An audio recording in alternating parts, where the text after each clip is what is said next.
This story is definitely more cable-oriented, which means we can take risks in a way that in some network shows you can't, yes. So it was exciting because there was a bit of danger in telling this story.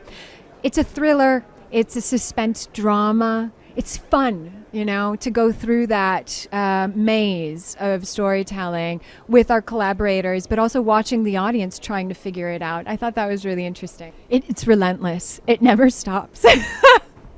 We're very aware of the fact that we touch on horrific events.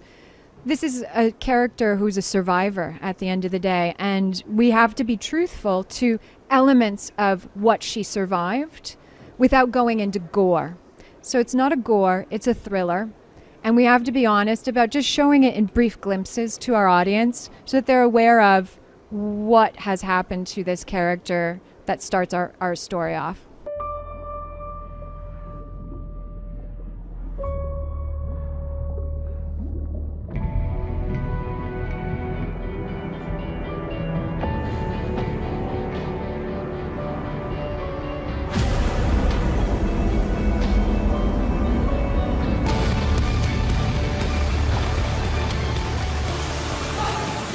What I was excited about was that this was a story about a very strong female, and it was told in an unusual way.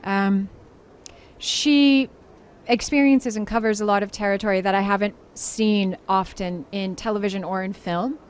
A standard mother character, for instance, to me, is often just worrying. So she's a tool of the story, and in this case, she actually drives the story. And I thought that was really exciting, especially for the lead character. But there was a lot of preparation because we shot all 10 episodes all at once, out of order. So for instance, in one day on one location, we might be shooting episode 1, episode 7, episode 3, and then episode 10, all in one day. So that really was kind of where the work came into it. We had to be very prepared. Most of our crew was the same crew that worked on the 300 films and Expendables. What was wonderful about that was the sort of dialogue that one would have and who you reference and resource. It's the same across the board. Once you have that sort of filmmaking kind of parameter working across the board. Other than that, what was really wonderful was that the background is so extraordinary.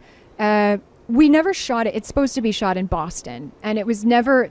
Our character is not Boston. It's kind of like Seven or like a comic book where you reference the city, it's in the background, but that's not one of the characters in the story. And by telling it in this specific part of Europe, the background had a mood, had a feeling that added value, I think, to the visuals for our storytelling. And definitely, if you talk to the director, he would say the same, I believe.